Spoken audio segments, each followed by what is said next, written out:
The security camera notification pinged on my phone at 2:47 a.m. Motion detected at front door. I was already half awake. Insomnia had been my companion for months, so I grabbed my phone from the nightstand and pulled up the camera feed. At first, I thought it was me. The woman standing on my porch, hunched over, face mostly hidden by hair, looked exactly like my reflection. Same height, same build, same dark blonde hair, though hers was matted and tangled in a way mine never was. Then she looked up at the camera, and I saw her face. My face, but wrong. Her right eye was swollen completely shut, the surrounding skin a mottled purple-black. Her nose looked broken, bent slightly to one side, crusted blood under her nostrils. Her lip was split in two places, and when she tried to speak, probably saying my name, I saw that one of her front teeth was chipped. I was down the stairs and at the door before my brain fully processed what I was seeing. Stella, my twin sister. I threw open the door and she collapsed forward into my arms, making a sound that wasn't quite crying, wasn't quite breathing, just this broken animal noise that came from somewhere deep and terrified. "Jesus Christ," I whispered, pulling her inside, kicking the door shut. "Stella, Stella, what happened? Who did this?" But I already knew. I'd known for 2 years that something was wrong. I just hadn't known it was this bad. My name is Maya Hartwell, and Stella is my identical twin. We're 31 years old, born 4 minutes apart. She came first, which she never let me forget when we were kids. Growing up, people couldn't tell us apart. Our mom used to dress us in different colors just so she'd know who she was talking to. Teachers mixed us up constantly. We had our own language when we were toddlers, that twin thing where you understand each other without words. But we were different in the ways that mattered. I was the analytical one, the planner, the girl who kept detailed spreadsheets of her homework assignments and color-coded her notes. I became a forensic accountant, tracking financial crimes, finding patterns in numbers that other people missed. Stella was the creative one, the dreamer, the girl who filled notebooks with poetry and could spend hours staring at a sunset trying to capture the exact shade of orange. She became a freelance photographer, mostly weddings and portraits, barely scraping by, but happy. Or she used to be happy. 3 years ago, she met Dominic Raines at a gallery opening where her photos were being displayed. He was older, 38 to her 28, successful, owned a consulting firm that did something with corporate efficiency that I never fully understood. Expensive suit, expensive watch, expensive smile. He bought 3 of her photos that night, asked her to dinner the same week. They were engaged 4 months later. I met him twice before the wedding. Both times, something felt off. Not anything I could articulate. He was polite, charming, said all the right things. But there was something in the way he looked at Stella, like she was a beautiful object he'd acquired, like she was his. I told her I had concerns. Big mistake. She got defensive, told me I was jealous, that I'd always been jealous of her relationships because I was too focused on work to maintain my own, that I couldn't stand seeing her happy. We didn't talk for 2 months after that fight. By the time we reconciled, awkward phone calls, careful conversations, she was married and living in Dominic's house 40 minutes outside the city. After that, I saw her maybe once every few months, always brief visits, always at restaurants or coffee shops, never at her house. She'd show up looking perfect, hair styled, makeup flawless, expensive clothes I knew Dominic had bought her, but her smile never reached her eyes anymore, and she stopped talking about her photography. 6 months ago, I saw the first bruise. We were meeting for lunch, and when Stella reached across the table for the salt, her sleeve rode up. There was a dark purple mark on her forearm, shaped like fingers. "What's that?" I asked, pointing. She pulled her sleeve down quickly. "Oh, I'm so clumsy, walked into a door." "Stella?" "Really, Maya, I'm fine, just not paying attention." But she wouldn't meet my eyes. I tried to bring it up again, but she changed the subject, started talking about some wedding she was supposed to photograph, though I noticed she didn't sound excited about it. After lunch, she hugged me goodbye. When I squeezed back, she flinched. I pulled away. "Stella, tell me what's happening." "Nothing's happening. I'm happy. Dominic loves me." "Then why are you covered in bruises?" "I'm not." "Maya, you're being paranoid. I told you I'm clumsy. Dominic's been worried about me, actually. He thinks I should see a doctor, maybe get my coordination checked." The way she said it, so rehearsed, so careful, made my stomach turn. "If you need help—" "I don't need help," she snapped. "I need my sister to stop inventing problems that don't exist."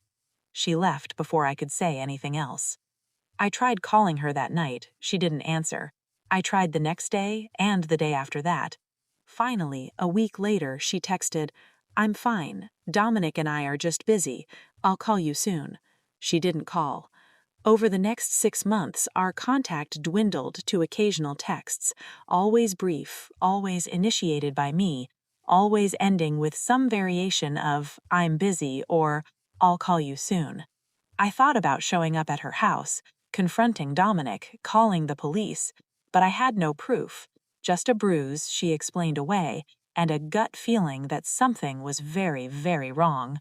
Then came the security camera alert at 2:47 a.m. And now she was on my couch, curled up into a ball, shaking so hard I could hear her teeth chattering. I got ice for her face, painkillers, a blanket. She wouldn't talk at first, just cried these silent, shuddering tears while I sat next to her, not touching her because I didn't know if touch would make it worse. Finally, after maybe 20 minutes, she whispered, "I think he broke my nose." "Who?" I asked, even though I knew. "Dominic?" She nodded. "Stella, we need to take you to the hospital." "No." Her good eye went wide with panic. "No hospitals. He'll find out. He always finds out." "How would he—" "He has connections, friends who work at the ER. Last time I went, he knew before I even got home. He—" Her voice broke. "He said if I ever went again, if I ever told anyone, he'd kill me. And I believe him, Maya. I really believe him." My hands were shaking. I folded them in my lap to keep Stella from seeing me. "Last time?" I repeated carefully. "How long has this been going on?" "Since 6 months after we got married.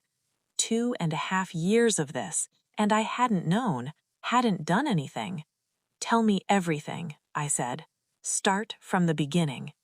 It took hours. The words came out slowly, painfully, between long silences and crying jags that left her gasping for air. How it started with criticism.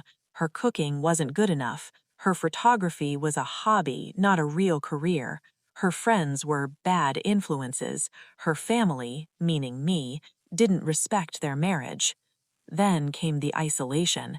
He suggested she stop taking wedding photography jobs because they took up too much time. He worried about her spending too much time with friends who didn't understand them. He felt hurt when I called because it meant Stella was focusing on me instead of him. Then the rules started. She had to ask permission to leave the house, had to account for every dollar she spent, even though she had no income anymore and was completely dependent on him, had to keep her phone unlocked at all times so he could check her messages, had to be home by certain times, cook dinner at certain times, dress certain ways. "And if I broke a rule," Stella whispered, "even accidentally, he'd punish me." "Punish you how?" She pulled up her shirt. I had to bite my lip to keep from making a sound.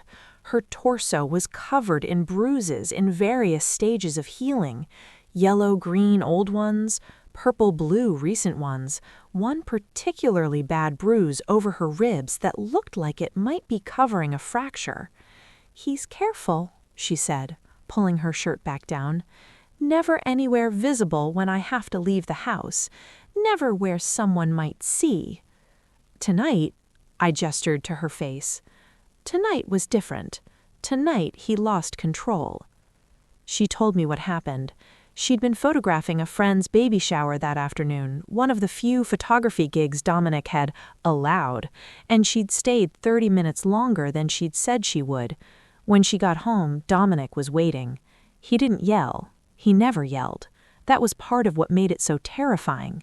He stayed calm, almost pleasant, while he hurt her. "You were late," he'd said.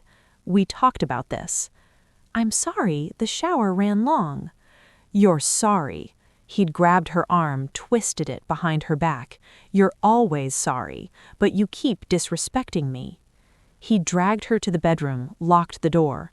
What happened next, she couldn't talk about it in detail, but I saw the marks on her neck, saw the way she couldn't fully close her hand, saw the split lip and broken nose and swollen eye. "I waited until he fell asleep," she said. "Then I grabbed my keys and ran. I didn't even bring my phone. He tracks it."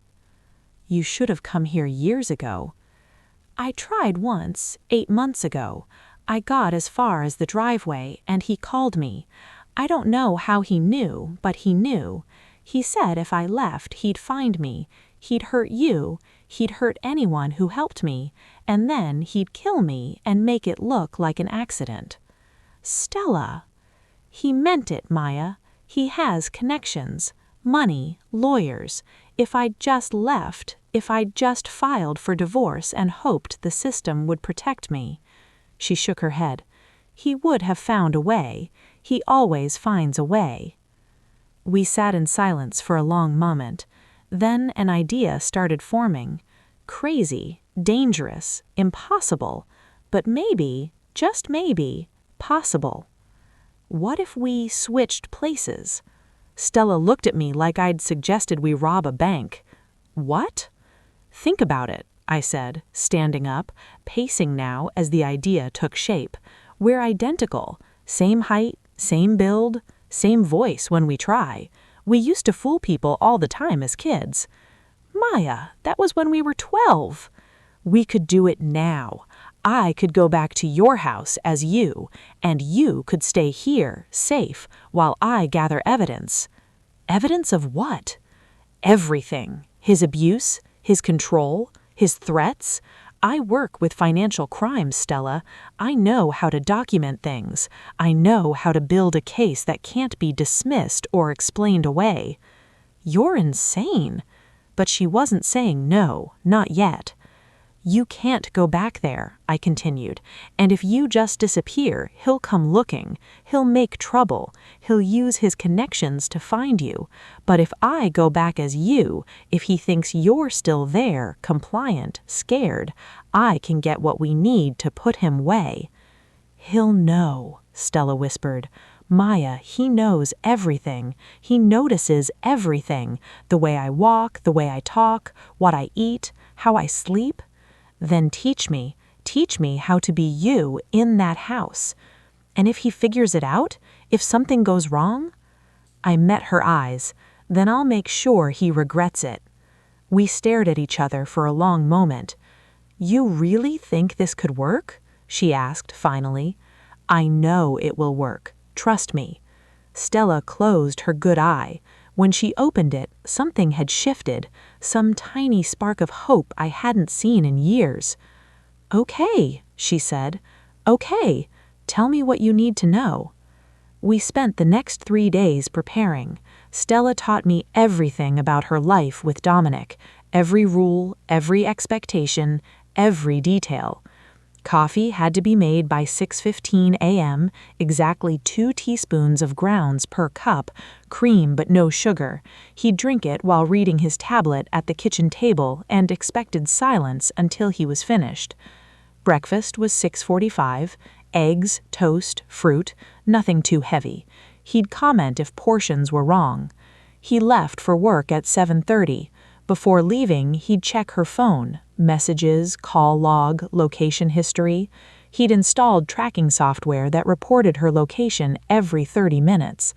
During the day, she was allowed to leave the house for groceries and errands, but only with permission sent via text.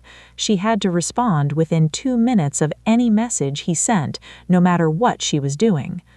Dinner had to be ready at 7 p.m. when he got home, not 6:55, not 7:05, 7 exactly. After dinner, they'd watch TV together. She wasn't allowed to choose what to watch. She wasn't allowed to check her phone during shows. Bedtime was 10:30. She had to be in bed, ready, waiting. Ready for what? I asked. Stella looked at the floor. Whatever he wants. My stomach turned. Stella! It's part of it, Maya. The control, the ownership. I'm not a person to him. I'm a thing he owns. We practiced everything, how Stella had learned to move, quietly, carefully, making herself small, how she'd trained herself to anticipate his needs before he asked, how she'd perfected a specific smile that looked happy but held nothing behind it. We did her hair. Mine was longer, so we cut it to match hers, a shoulder-length style that was easy to maintain. Dominic had specific opinions about her appearance, nothing too styled, nothing that looked like she was trying to attract attention. We practiced her handwriting, her texting style, the way she signed her name. Stella showed me the medication she took, anxiety pills Dominic had insisted she needed. You're so stressed, these will help you relax. She'd stopped taking them months ago, hiding the pills instead. They made me foggy, she explained, made it harder to think clearly. I think that's what he wanted. On day 3, we worked on the house itself.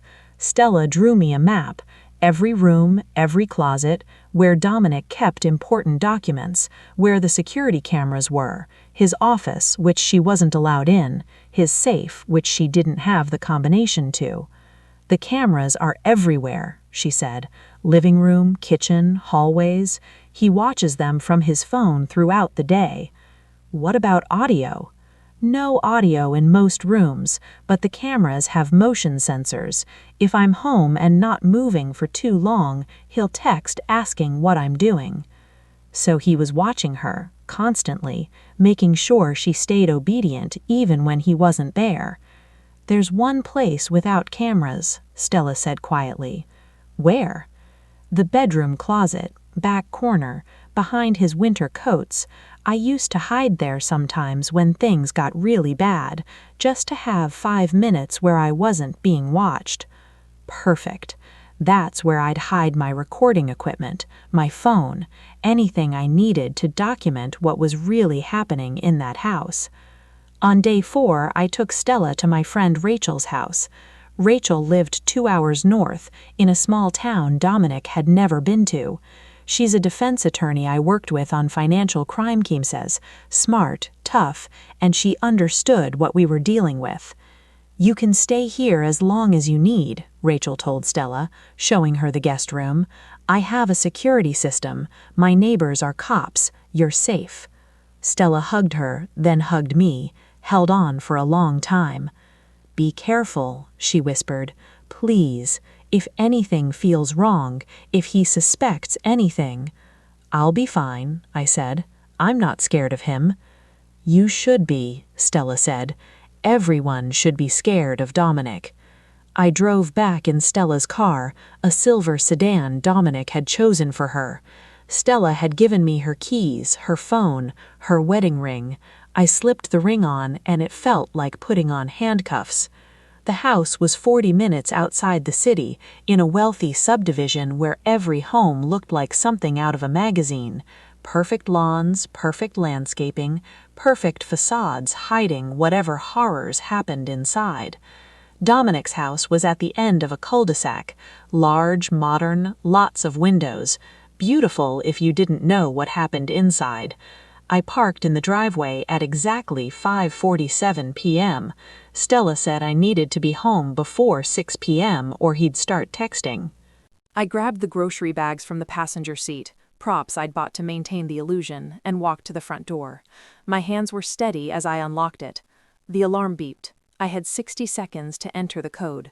I punched in the numbers Stella had given me. The beeping stopped. I was in. The house was immaculate, cold, everything in its place. It felt like a showroom, not a home. I put the groceries away according to Stella's instructions. Cans on the right side of the pantry, labels facing out, produce in specific drawers, bread on the second shelf, never the first. Then I started preparing dinner. Chicken breast, roasted vegetables, rice. Simple, bland, exactly what Dominic expected. At 6:45, my phone, Stella's phone, buzzed.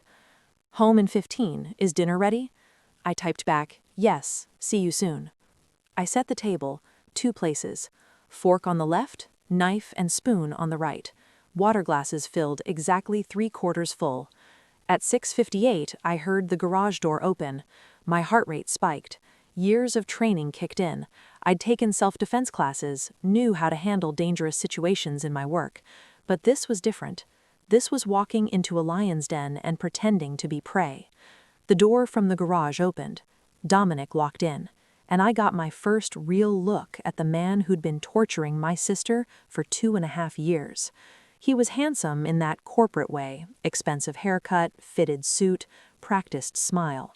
He looked at me and I felt his gaze sweep over me like I was an object being inspected for flaws. "Hi, honey," he said. His voice was smooth, pleasant. "How was your day?" I kept my eyes down like Stella had taught me. "Fine, dinner's ready." "Good." He walked past me to the dining room, loosening his tie. "I'm starving." I brought the food to the table, served his plate first, waited for him to take the first bite before serving myself. He chewed slowly, deliberately. "It's dry," he said. "I'm sorry." "You always apologize, but nothing changes." He took another bite. "Why is that, Stella?" The way he said her name, my name, made my skin crawl. "I'll do better," I said quietly. "You will." He kept eating. "How did you spend your day? Since I'm working to provide for us, I like to know what you're doing with all that free time." "I cleaned, did laundry, grocery shopping." "And?" "That's all." He pulled out his phone, tapped a few times. "Your location shows you stopped at the bookstore for 23 minutes. You didn't mention that." My blood ran cold, but I kept my face neutral. "I'm sorry, I just browsed for a few minutes." "Did you buy anything?" "No." "Then why waste time there?" His voice hadn't changed, still pleasant, still calm, but there was an edge underneath. "You know I don't like it when you waste time." "I'm sorry, it won't happen again." "Good." He set down his phone. "I had a meeting with clients today. They asked about you, asked when they'd meet my wife. I told them you're shy, that you prefer staying home." I nodded, keeping my eyes on my plate. "They didn't believe me," Dominic continued. "They think I'm hiding you because you're not attractive enough, because I'm embarrassed by you." "I'm sorry. Stop apologizing." His hand slammed down on the table. I jumped, couldn't help it. He smiled at my reaction. "You should work on your appearance more. Make an effort. You're representing me, Stella. Everything you do reflects on me." "I understand." "Do you?" He stood, walked around the table, stopped behind my chair. His hands landed on my shoulders and I had to fight every instinct not to throw him off. "Do you really understand how important it is that you make me look good?" "Yes." "Good girl." He squeezed my shoulders, too hard, fingers digging in, then walked away. "I'm going to my office, clean up dinner. And Stella, check your phone more frequently. I shouldn't have to wait 2 minutes for a response." He disappeared down the hall. I sat very still, controlling my breathing, fighting the urge to run. This was just the first night. I had to survive longer than this. I had to get what I needed. After I cleaned up, I went upstairs to the bedroom. The closet was huge. His side took up 3/4 of it, Stella's crammed into one corner. I moved to the back, behind the winter coats Stella had mentioned. There was a small space there, hidden from the bedroom camera's angle. I pulled out the phone I'd hidden in my bra, a burner phone Dominic didn't know about. I'd also brought a tiny camera disguised as a button, which I'd sewn into one of Stella's cardigans. I checked the camera angle, made sure it would capture the main areas of the bedroom while looking innocuous. Then I heard footsteps. I shoved the burner phone back into my bra and emerged from the closet just as Dominic walked in. "What were you doing in there?" he asked. "I was looking for the blue dress for tomorrow." "It's hanging on the other side." He studied me.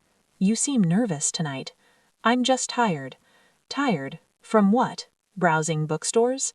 No, I didn't sleep well last night. Why not? I don't know. Sometimes I just don't sleep well. He reached out, touched my face. I forced myself not to flinch. You look different, he said. My heart stopped. Different how? I don't know. Something about your eyes. He stared at me for a long moment. Maybe it's just the lighting. He dropped his hand, walked to his side of the bed. Get ready for bed. It's been a long day. I went to the bathroom, closed the door, stared at myself in the mirror. My eyes looked exactly like Stella's, but there was something else there, something Dominic had noticed. Fear. Stella's eyes always held fear when he looked at him. Mine held rage.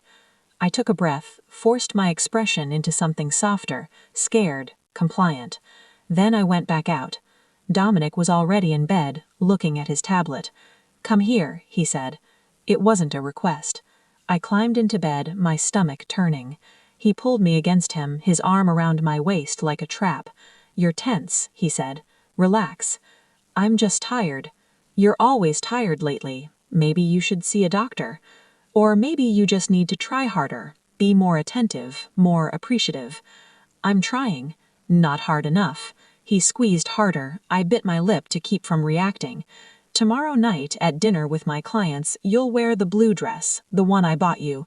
You'll style your hair, you'll be charming and pleasant, and you'll make me look like I made a good choice marrying you. Can you do that? Yes. Good girl.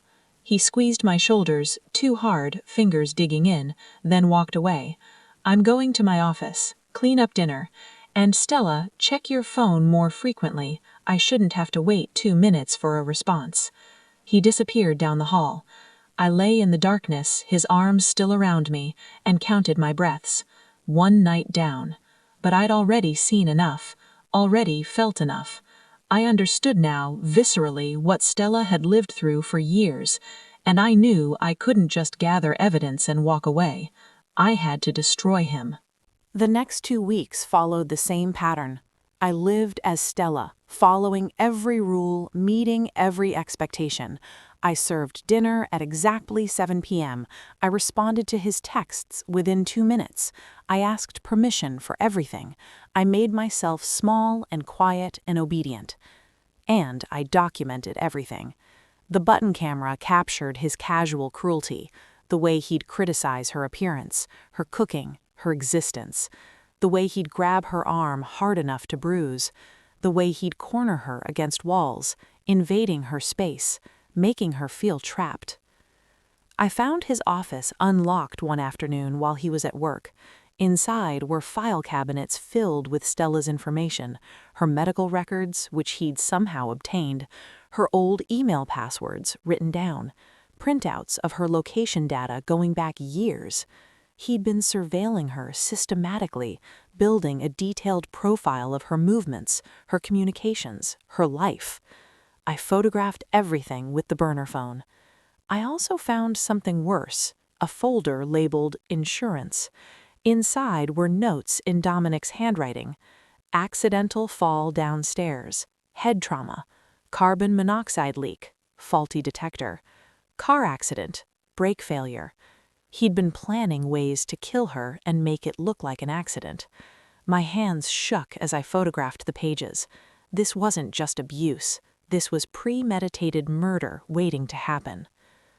The dinner with clients happened on day 10. I wore the blue dress Dominic had chosen. Too tight, too revealing, not something Stella would ever choose for herself. I styled my hair the way he wanted, put on makeup he approved. When he saw me, he smiled. Much better. See what happens when you make an effort?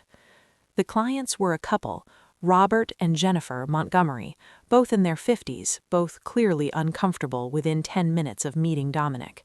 He was performative all night, touching me possessively, making jokes at my expense, telling stories that made him look successful and me look incompetent. Stella's not very good with numbers, he said at one point. I have to handle all our finances because she just can't grasp it. I smiled placidly, playing my role, but I caught Jennifer's eyes. She looked concerned. After dinner, while Dominic and Robert talked business, Jennifer pulled me aside. Are you okay? she whispered. I'm fine. Because if you're not, if you need help, I really am fine, I said, keeping my voice light. Dominic takes good care of me. She didn't look convinced, but she didn't push. On the drive home, Dominic was in a good mood. You did well tonight. Robert's going to invest in my new project, partly because his wife liked you. I'm glad. You should be. It's your job to support my career. He reached over, squeezed my hand hard enough to hurt. Don't forget that. Day 14 was when everything changed. Dominic came home early from work. I'd been in his office, photographing the last of his files. I heard the garage door and barely had time to put everything back, lock the office, and make it to the kitchen before he walked in. You're home early, I said, trying to sound casual. Client meeting was canceled. He set down his briefcase, looked at me. Have you been in my office? No. Why? The door was unlocked. I always lock it. Maybe you forgot this morning. He moved closer. I don't forget things, Stella. You know that. Then I don't know what to tell you. I haven't been in your office. He studied me for a long moment. Empty your pockets. What? Your pockets. Empty them, now. My heart was racing, but I pulled out my phone, Stella's phone, the one he tracked. This is all I have. What about your other phone? Ice ran through my veins. What other phone? Don't play stupid. I know you've been hiding something. I can feel it. You're different. You've been different since that night 2 weeks ago when I had to discipline you. I don't know what you're talking about. His hand shot out, grabbed my hair, yanked my head back. Pain exploded through my scalp. Don't lie to me, he hissed. I know everything that happens in this house. Everything. So if you're hiding something, if you're planning something, you need to tell me now before this gets worse. Every instinct screamed at me to fight back, to use my self-defense training I had, to break his grip and show him exactly what happened when he picked the wrong woman. But I wasn't done yet. I didn't have everything I needed. I'm not hiding anything, I said, my voice shaking, not with fear, but with controlled rage. Please, you're hurting me. I'm hurting you? He pulled harder. You have no idea what real hurt is. Then he froze. His eyes narrowed. Your voice, just now, your voice was different. Shit. I don't understand. Say it again. Say please. Please. I tried to make it sound like Stella, soft, scared, but I'd slipped. For just a second, my real voice had come through. Dominic's face changed. The confusion shifted to something colder. You're not Stella, he said. Time seemed to slow down. What are you talking about? Of course I'm... Where's is she? His grip tightened, pulling me closer. Where's my wife? I am your wife. Liar. He threw me backward. I stumbled, caught myself on the counter. You're the sister, the twin. I've seen pictures. You're Maya.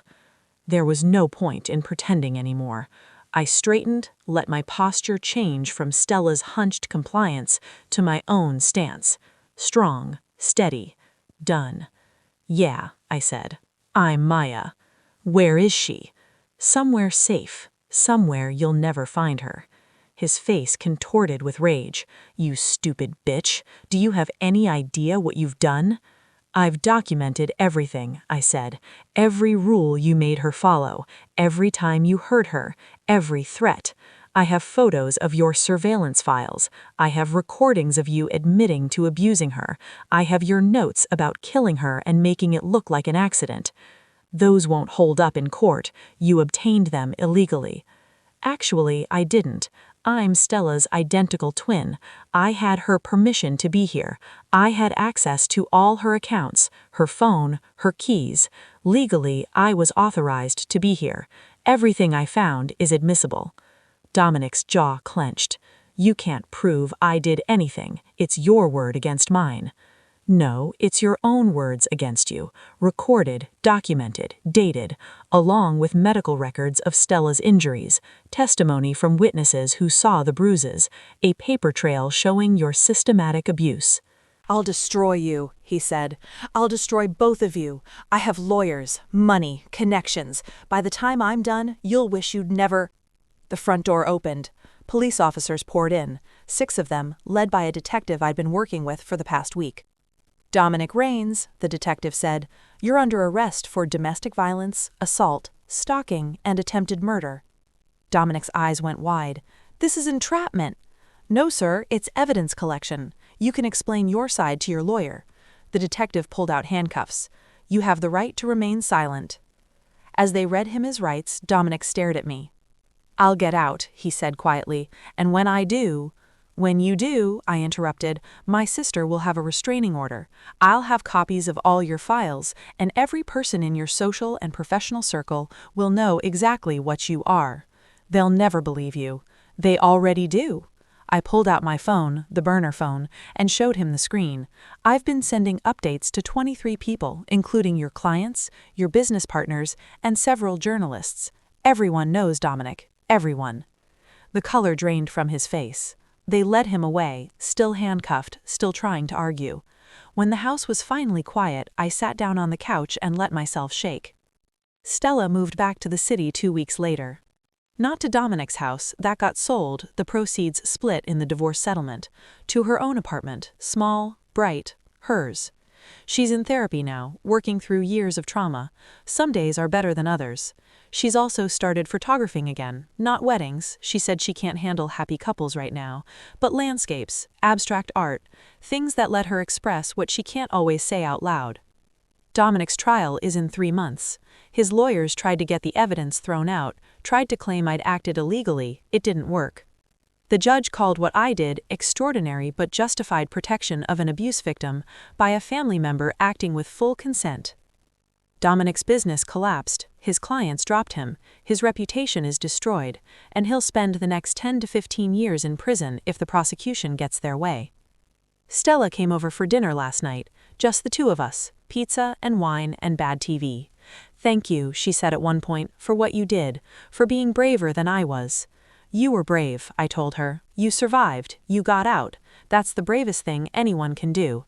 But you went back, you faced him, you—" "I had an advantage," I said. "I wasn't traumatized, I wasn't scared.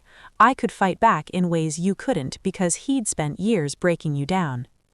We sat in silence for a moment. "I keep thinking about that night," Stella said, "when I showed up at your door. If you hadn't answered, if you hadn't believed me, I always would have believed you." "I know," she smiled, a real smile, the first genuine one I'd seen from her in years. My twin showed up beaten and crying. We swapped places and taught her husband a brutal, lasting lesson. Not with violence, not with revenge, but with evidence, documentation, and the law. Because the best way to destroy an abuser isn't to become one, it's to expose them for exactly what they are, and make sure everyone sees.